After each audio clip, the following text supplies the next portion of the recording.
Natalie Zemon Davis, CC, is a Canadian and American historian of the early modern period. She is currently a professor of history at the University of Toronto in Canada. Her work originally focused on France, but has since broadened to include other parts of Europe, North America, and the Caribbean. For example, Trickster Travels views Italy, Spain, Morocco and other parts of North Africa and West Africa through the lens of Leo Africanus's pioneering geography. It has appeared in 4 translations, with 3 more on the way.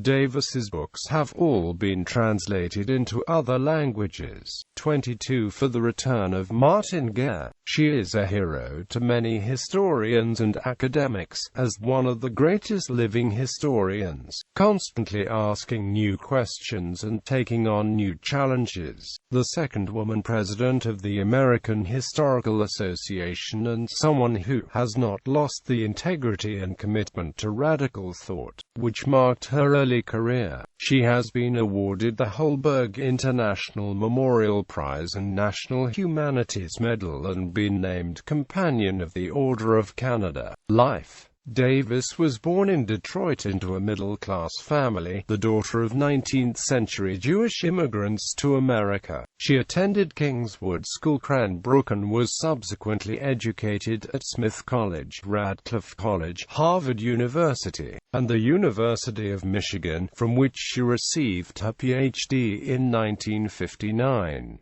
In 1948, she married Chandler Davis. She and Davis had difficulties in the U.S. during the era of the Red Scare. He lost his professorship in Michigan, and in the 1960s, they moved to Canada with the 3 children. Natalie Zemon Davis subsequently taught at Brown University, the University of Toronto, the University of California at Berkeley, and from 1978 to her retirement in 1996 at Princeton University, where she became the Henry Charles Lee Professor of History and Director of the Shelby Cullom Davis Center for Historical Studies. In addition to courses in the history of early modern France, she has taught or co-taught courses in history and anthropology, early modern Jewish social history, and history and film. She has also been an important figure in the study of the history of women and gender, founding with Jilka Conway a course in that subject in 1971 at the University of Toronto, one of the first in North America. Since her retirement, she has been living in Toronto, where she is adjunct professor of history and anthropology and professor of medieval studies at the University of Toronto. Research interests. Natalie Davis's main interests are in social and cultural history, especially of those previously ignored by historians. She makes use of numerous sources such as judicial records, plays, notarial records, tax rolls, early printed books and pamphlets, autobiographies and folk tales. She is a proponent of cross-disciplinary history, which consists of combining history with disciplines such as anthropology, ethnography and literary theory. In her Society and Culture in Early Modern France, she explored the lives of artisans and peasants, the relation to the Protestant Reformation, their carnivals, uprisings, and religious violence, and the impact of printing on the ways of thinking. In her book, best known to the public, The Return of Martin Guerre, she followed a celebrated case of a 16th-century impostor in a village in the Pyrenees so as to see how peasants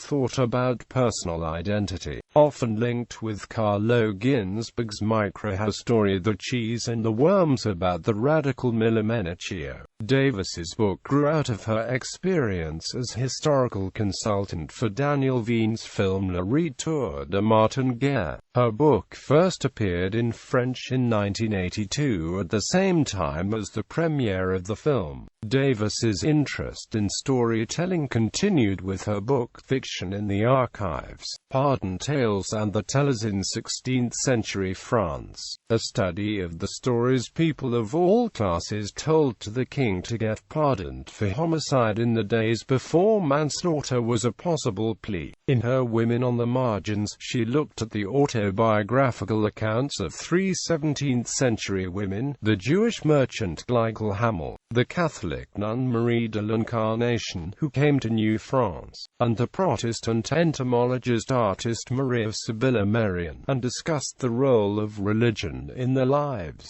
Davis's studies of the past have sometimes had present-day resonance. Her book on the gift in 16th-century France is both a picture of gifts and bribes in the 16th century and a discussion of a viable mode of exchange different from the market. In Trickster Travels, she describes how the early 16th century North African Muslim, Leo Africanus, managed to live as a Christian in Italy after he was kidnapped by Christian pirates, and also sees his writings as an example of the possibility of communication and curiosity in a world divided by violence. Quote, her book, Braided Histories on 18th-century Suriname, studies networks of communication and association among families, both slave and free, on the plantations of Christian and Jewish settlers. Though Davis's historical writings are extensively researched, she sometimes resorts to speculation, using analogous evidence and inserting words like perhaps and phrases like she may have thought. Quote, some critics of her work find this troubling and think that this practice threatens the empirical base of the historian's profession. Davis's answer to this is suggested in her 1992 essay, Stories and the Hunger to Know, where she argues both for the role of interpretation by historians and their essential quest for evidence about the past. Both must be present and acknowledged to keep people from claiming that they have an absolute handle on truth. Quote, she opened her Women on the Margins with an imaginary dialogue, in which her three subjects upbraid her for her approach and for putting them in the same book. In her Slaves on Screen, Davis maintains that feature films can provide a valuable way of telling about the past, what she calls thought experiments, but only so long as they are connected with general historical evidence. Awards and recognition. In 2010, Davis was awarded the Holberg International Memorial Prize, worth 4.5 million Norwegian kroner, for her narrative approach to the field of history. The award citation described her as one of the most creative historians writing today, who inspired younger generations of historians and promoted cross-fertilization between disciplines. The citation said her compelling narrative shows how particular events can be narrated and analyzed so as to reveal deeper historical tendencies and underlying patterns of thought and action. On the 29th of June 2012, Davis was named Companion of the Order of Canada, the highest class within the order. On the 10th of July 2013, Davis was awarded the 2012 National Humanities Medal by President Barack Obama for her insights into the study of history and her exacting eloquence in bringing the past into focus. On the 13th of September 2013, Davis was awarded an honorary degree from the University of St. Andrews. Works: Society and Culture in Early Modern France. 8 essays. Stanford, California. Stanford University Press, 1975. Women's History in Transition. The European Case, pages 83 to 103 from Volume 3, Issue 3. Feminist Studies, 1975. Ghosts, Kin, and Progeny. Some Features of Family Life in Early Modern France, pages 87 to 114 from Daedalus, Volume 106, Issue Number 2, 1977. Gender and Genre. Women as Historical Writers, 1400 to 1820, pages 123 to 144 from University of Ottawa Quarterly, Volume 50, Issue No. 1, 1980. Anthropology and History in the 1980s. The Possibilities of the Past, pages 267 to 275 from Journal of Interdisciplinary History, Volume 12, Issue No. 2, 1981. The Sacred and the Body, Social in 16th-Century Lyon, pages 40 to 70 from Past and Present, Volume 90, 1981. Women in the Crafts in 16th-Century Lyon, pages 47 to 80, Volume 8, Issue 1, from Feminist Studies, 1982. Beyond the Market. Books as Gifts in 16th-Century France, pages 69 to 88 from Transactions of the Royal Historical Society, Volume 33, 1983. The Return of Martin Guet, Cambridge, Massachusetts. Harvard University Press, 1983. Frauen und Gesellschaft am Beginn der Neuzeit, Berlin. Wagenbach, 1986. Any resemblance to persons living or dead. Film and the Challenge of Authenticity, pages 457 to 482 from the Yale Review, Volume 76, Issue No. 4, 1987.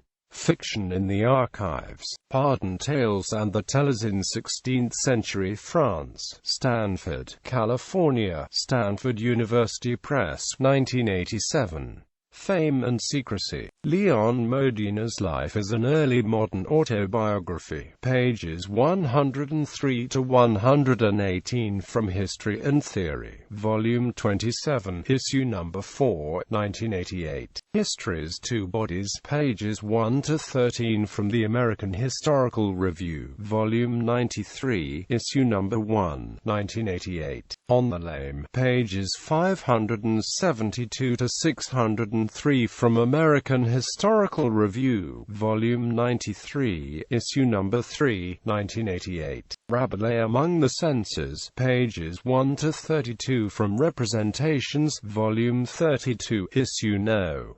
1, 1990. The Shapes of Social History, pages 28 to 32 from Storia della Storiografia, Volume 17, Issue No.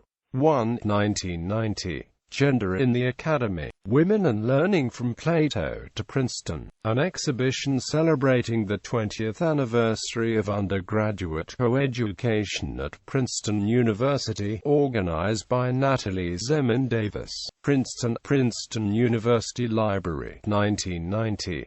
Women and the World of Annales, pages 121 to 137 from Volume 33, History Workshop Journal, 1992. Renaissance and Enlightenment Paradoxes, co-edited with Arlette Farge, Cambridge, Massachusetts. Belknap Press, 1993. Volume 3 of A History of Women in the West. Women on the Margins, 3 17th-Century Lives, Cambridge, Massachusetts. Harvard University Press, 1995. A Life of Learning, Charles Homer Haskins Lecture for 1997, New York. American Council of Learned Societies, 1997. Religion and Capitalism Once Again. Jewish Merchant Culture in the 17th Century, from Representations No. 59. Remaking Impostors. From Martin Guet to Summersby, Egham, Surrey, UK. Royal Holloway Publications Unit, 1997. Beyond Evolution. Comparative History and Its Goals, pages 149 to 158 from Swiat Historiae, edited by W. Roska, Poznan, Institut Historiae, 1998. The Gift in 16th-Century France, University of Wisconsin Press, 2000. Slaves on Screen, Film and Historical Vision, Cambridge, Massachusetts. Harvard University Press, 2002. Trickster Travels, New York, Hill and Amp Huang, 2006.